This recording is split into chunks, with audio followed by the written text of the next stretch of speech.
and to walk through life growing and rising alongside. Welcome to Finding Your Spark Again After a Loss. My guest today is Andrea Blindt, and she is amazing. I cannot wait to get to have a conversation with her. Andrea Blindt is a registered nurse, holistic health practitioner, international best-selling author, and mindset coach. She uses her personal healing journey to bring wisdom and hope to her patients. She understands that each person is unique, much like the root cause of their obstacles that they encounter. After successfully navigating her own healing journey, Andrea inspires others to reclaim their power, advocate for what is in their best interest, and learn the tools needed to become able to make decisions for themselves that are in alignment with their beliefs. Andrea, it is so wonderful to have you here today. Thank you so much for taking time to be here with us on the podcast. Thank you so much for having me here and for just the ability to share this message with your listeners. Yeah, my pleasure. So I love this idea that you can really do something with your day, with your moments that you have to make a significant impact. And you know all about that. I'd love to hear from you about that. Wonderful. So you said it so brilliantly when you opened up sharing that, none of us are immune to challenges in life. And as much as we try to navigate those storms that come our way, there's uncontrollables. And it's my opinion that grief is amplified when we experience that powerlessness, that lack of control, that despite everything we've done, no matter how hard we tried, we still didn't have the outcome that we wanted or that we thought we should have. And so self-care is one of the most amazing ways for you to reclaim your power and really help support yourself through the grieving process. Yeah, that's really nice. Now, I know you've been through your own healing journey. Can you tell us a little about that and how self-care played into that, if it did? Absolutely. Thank you for asking. So my grieving journey was complicated by a lifetime of painful situations. And so for me, the pivotal moment was when my twins died. I delivered my twins prematurely, and they went into the intensive care unit where they lived for 5 days and then died. And when that happened, my entire world shifted. I crumbled. I fell into a very deep depression. I did not have self-care. Growing up, I grew up in a very abusive household. I wasn't taught that it was safe to cry, to express feelings. I didn't even think I was worthy of having emotions or existing, having things that I wanted. And so if you didn't believe that you could have something you wanted, then it was hard to express that suffering after you lost something that your heart and soul really craved. And so it was really a navigating. How do I learn to love myself in order to live alongside this grief? Because for many of us, grief is not something that can be overcome. It's something that you learn to live with and to walk through life, growing and rising alongside. And I think that's the beauty in it. You remind me of a philosopher long ago who talked to me about how sometimes the things that happen to us are like the wire in the middle of a tree or the knot in the middle of a tree. Like the tree gets all twisted up, but it grows around that space, right? And it finds a way to survive, even though that part of the tree is always going to be in that shape, right? The twisted gnarl bits, we can't always access them, certainly without a lot of self-care and without a lot of inner work and spiritual work. So that, yeah, you really remind me of that. It's a great reminder because no grieving journey is the same. We all grieve uniquely, and a lot of it is based on our culture, our upbringing, the way we learned to communicate, and our own capacity to show self-compassion to ourselves. That process of giving life to another being, to two other beings, and growing that life inside of you and giving birth to that life, that is such an incredibly intimate moment, right? It is literally a part of you.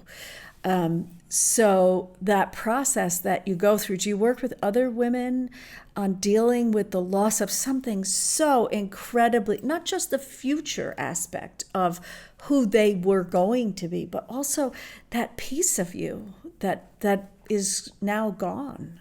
Yes, I do. I think that's one of the most beautiful gifts that came from my own journey with loss, with losing my twins, is that I had a heart and the ability to see areas that I never saw before, things that I would have loved to experience during my journey, during that intimate phase of loss that I didn't even know was possible. And so I joined an organization in California where we provide perinatal bereavement services to women. It's really to families, but we work more intimately with the woman. So if they find out that they are pregnant with a child that's not going to survive, maybe the baby won't survive pregnancy, or they'll die shortly after delivery, they might only live a few months, we don't know. We work with them as soon as they get the diagnosis to find out, one, how do you feel? What do you want? What are your options right now? We work through all of their questions. We talk about hopes and dreams, losses, things that they always wanted to experience with their child. Maybe they were having a son and they dreamt of taking him to a baseball game. And we really try to create those opportunities while they're still pregnant.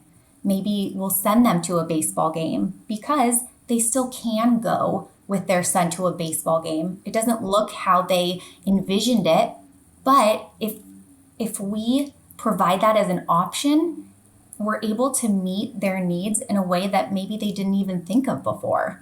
And those memories are gifts that they then have when that baby's no longer with them. And so it's a free service. It's an absolute gift for me to work with these women and their families. During the process, we help them create a birth plan that feels good to them, really use their voices and advocate for themselves and their babies. We provide memory boxes that have an ink pad for hand and footprints, a cute little beanie. There's so many organizations that do really beautiful things for these infants that don't survive. And I absolutely love it. And I feel honored to journey alongside any mom during that process. Yeah, that is really beautiful. We will make sure, of course, to link that in the description on whatever platform you're listening to this podcast on. And, of course, a way to contact Andrea as well. Can you tell me a little bit more about what is really kind of the best way to approach self-care when you're going through the grieving process? I don't know if you experienced this personally when you went through that process, but for a lot of people, and certainly for me, there was a lot of stagnation of energy, right? I didn't want to get up and do the next thing, right? There's a lot of sort of like, let me just have a minute. And by a minute, I mean a year. And so what is kind of the best self-care that we can practice during that time period? Thank you for asking. So really, stagnation is such a perfect word because when you're in the middle of grief and grieving, there's so much fog in the brain. And we are dealing with so many thoughts and emotions and feelings. It's hard for us to even imagine, how does life look 1 second from now? The energy is just gone, almost as if it evaporated from your body. And so finding that motivation, that energy to get up and to do something, whew, it's tough. So I really like to help people provide them with tools they can use right now. That way, when they're stuck in that moment, they have things that they know they can do instead of trying to search for them when they're in that fog. So some of those things are, ask yourself, okay, what do I want to do? What makes me feel good? What's one small thing I can do today that I can be proud of doing? And that's it. It doesn't have to be a monumental thing. It doesn't have to be a huge checklist. Give yourself grace. Let yourself stay in bed. But don't let yourself build a house and start a whole life in bed. Find one thing. I love to ask, what do you want to do one day? How do you want to feel? Because people can latch onto feelings more than they can ideas. And so if you ask someone in their grief, how do you want to feel? I don't want to feel this pain. I don't want to feel hopeless. I don't want to feel sad. Okay, great. So we know how you don't want to feel. How do you want to feel? I want to feel happy. I want to feel peace. I want to feel hope again. Great. So what's one thing that helps you feel happy or hopeful again? Is it going outside and going for a walk and feeling the sun on your face? If it is, perfect. Can you go outside, even if it's just to your front or backyard, and stand there and allow the sun to warm your body for a minute? And if you do it for a minute, great job. Maybe tomorrow you can do it for 3 minutes. And if you can't, that's okay. Can you get to the door and imagine the sun on your body? Because as you start taking those small steps, they bring you closer to the feeling and the life that you want.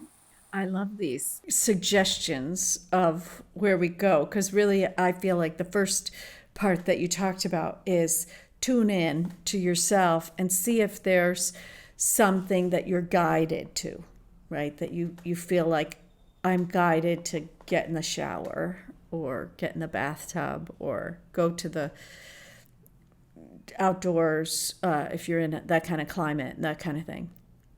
So I think that's really great. And also, that exploring that future emotions, is there a specific process that you use with that, or is that question kind of complete on its own? So exploring the future, there's a few things I do. So during my grieving process, I knew that I wanted to feel joy, but I didn't know what joy felt like because I didn't think I'd ever experienced it. I could only see all of the pain and the suffering and the lack.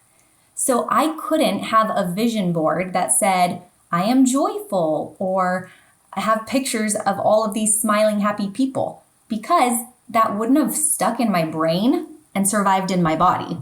So instead of doing that, I started getting curious about what joy was. What does joy look like to me? How do other people experience joy? And I would watch joyful people or look at pictures of people who I perceived as experiencing joy. And that's what I cut out. That's what I put on my vision board. That is what I watched on YouTube or listened to in a podcast. Because until I knew what it looked like and could feel like, I couldn't just have a standard way of doing something. And so again, it's being really curious and getting as specific as you can. And if you don't know, try to think of, okay, I don't know what this is, but what is close to that? Because as you continue looking for things that are close to it, you might find the exact feeling or sensation that matches what you want, and that's what you continue following. Yeah. Yeah, and I can imagine that you can also reach into the past as long as you don't reach into the near past, right? Oh, when I was a child, I felt like this. I climbed a tree. I can remember the smell of the air. That felt really good. Those kinds of things, yeah? Yeah, and absolutely. That's another good point that you bring up is proving the mind wrong. So when we're grieving, sometimes that negative voice in our head comes up and it says, "Oh, I'm never going to be happy again." Or I'll never fall in love again. I'll never be able to have children again. I'll never get married again. Well, never is a really long time. So instead, I like to make points of, okay, you don't think you're ever going to be happy again because this happened. Yeah, this is super hard. I understand it's hard to think that you could be happy again. When have you been happy before? Have you ever been happy before? Great. Okay, think of that time. When have I been happy before? So if I've been happy before, then I know my body knows how to do it and it can happen again. I like that. And it really taps into the part that you were talking about using your imagination when you can't sort of get yourself to do it. So you really are using your imagination a little bit before that as well, so that you can find that feeling in your body, and then if you can take an action, take it. But if you can't take an action, use your imagination as if you could take that action. Is that Yeah. is that right? It is. And our imagination is one of our best tools and resources. Studies show, athletes that are injured who do imaginative practice in their minds heal quicker. And when they come back, it's as though they'd practiced.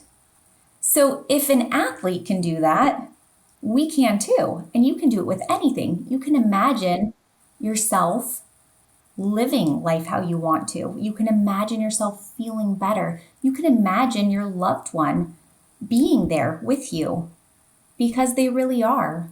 They might not physically be here with you, but they will always be in your mind, your memory, your heart.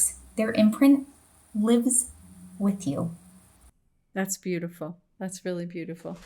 So, what are the most common choices that you've seen people make about self care? One of the things, I'll give you an example. One of the things for me, there was a time in my life where I went through something really difficult, and it was long ago.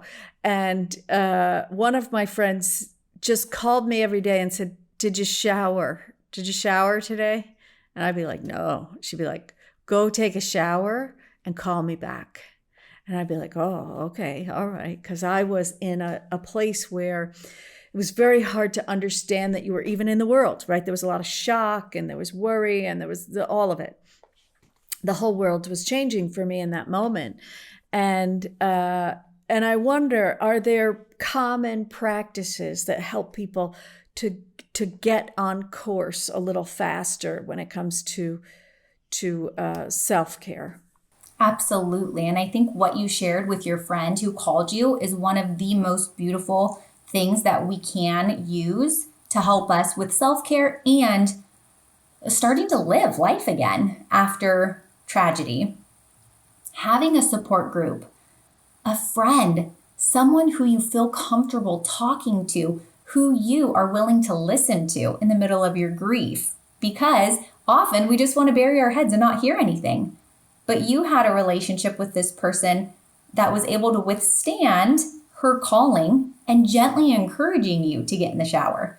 So, for anyone listening, you can ask yourself, do I have one or two people in my life that I feel comfortable talking to or receiving those gentle nudges from?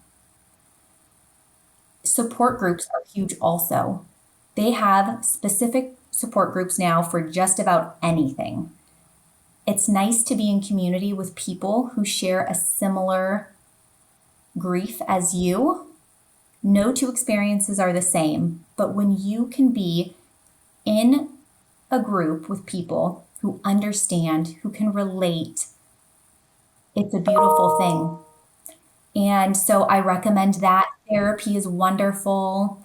A lot of people, having enough sleep is a really big, important thing. You don't want to have too much sleep, but making sure you're providing your body with sleep and rest. Nutrition is a biggie. That's very important. Making sure that you're eating. Oftentimes, nothing sounds good. So, having having those support people, those friends or family members who can just drop off groceries or deliver a meal are wonderful. And making sure you do eat. Get up, eat, and then lay back down if you need to. That's okay. But at least you're still nourishing your body. Yeah, so there are a couple of great points in there. One of the things that you remind me of is that one of the reasons I created the Facebook group that I have, which is at movingbeyondmourning.com, you can just, it goes right to Facebook, is that exact thing, is that sometimes you just need somebody to connect to who you can hear. And a lot of times that's easier from someone you don't know already. Sometimes you have these beautiful relationships and you can take that in the moment. But I find that a lot of times when people are going through these kind of giant portals, right, these kind of times of the chrysalis, of moving from one phase of life to another phase of life, that is very hard to listen to the people who have been in the first part of your life. So to find either new people or people that you can bring with you through that journey to talk to and listen to and remain in some communication with still a looseness to become whatever you're going to become in that journey is really important. The other thing that you remind me of with that is just that food was a major issue in this most recent loss that I've gone through with my husband passing away. That food was a part of his healing journey and his exit plan, and it just, all of it was a lot of kitchen activity. And for a long time, I just didn't want to go in the kitchen. I don't live in a place where there are people who will bring you food. You know, you can't pick up the phone and say, I'm hungry, bring me something, you know. So to be able to sort of go like, oh, I have to think far enough in advance that I have to not eat crackers for dinner, right? Or that I should get some sort of nutrition is a really important piece of the puzzle, I think, and very hard to do when you're walking through something difficult. Are there practices that you can put into place so that if you're listening to this in a time that is stable in your life, that you can say, I have these major areas of my life, I have habits in those areas of my life, so that should I walk through something difficult in my future, I know I've got these things to lean on, like showering, right? Showering is just, most of us do it most days of the year. And so it wasn't foreign to me when my friend said, hey, you could, that could be an activity for you. And I was like, oh, okay. So are there practices that we can put into place in advance? Absolutely. There's an unlimited amount. Really, it's doing what feels good to you. So some of those practices could be journaling daily or a few times a week, once a week, whatever feels best to you. But journaling is such a beautiful outlet for anybody, anytime. And so as we journal and we create that practice, it's easier for us to lean into it as we're going through a difficult time in our lives. Exercise is another really great one that supports the mind-body connection. And so getting outside, going for a walk, doing yoga, any exercise that you enjoy doing is a really wonderful thing. It also becomes a habit. I love meditation, and I recommend that. It's a great thing to do regularly in life, but even more as you're going through grief. As we meditate, we still our mind and we're able to really be present in the moment and explore without the need to judge or change. So I really love that. You know, having a good food pattern, I think, is so important, and hydration, because so often we neglect those things. So if we've always neglected our food and water intake, it's easier for us to completely neglect them when we're grieving. And so making sure you're getting enough food and water during the day is incredibly important. And I recommend that. Having friends, community, a therapist. All of those things will support you today and in the future if an uncontrollable happens. I love to meditate, and I have a lot of different styles of meditation that I really embrace. Is there something specific that you feel like this is the one, if you're in a grieving process, that you should grab onto? This is the easiest one to grab onto, or anything like that? I always say it's so unique. So I don't love saying one is the best way. I just say spend a few minutes within yourself being curious in a loving, compassionate way. It can happen anywhere, anytime. It doesn't need to be quiet. It doesn't need to look a certain way or follow a certain routine. I like Insight Timer. It's an app on, I think Google and Apple have it, but it has really nice music that you can select that's very soothing. It has a timer if you want to set a timer for meditation. It might even have guided meditations. I usually I do put some music on, some bells in the back on a really low level, and I have 4 kids. So as I meditate, I release the need to control and to have it look a certain way, because the more I try to control it, the more irritated I am when it doesn't look that way. And so that's really my advice. Learn how to move within and find those moments of peace and still anywhere, anytime. That's really beautiful. Thank you so much for coming here and talking to us today. Can you tell us a little bit about the book before we close up?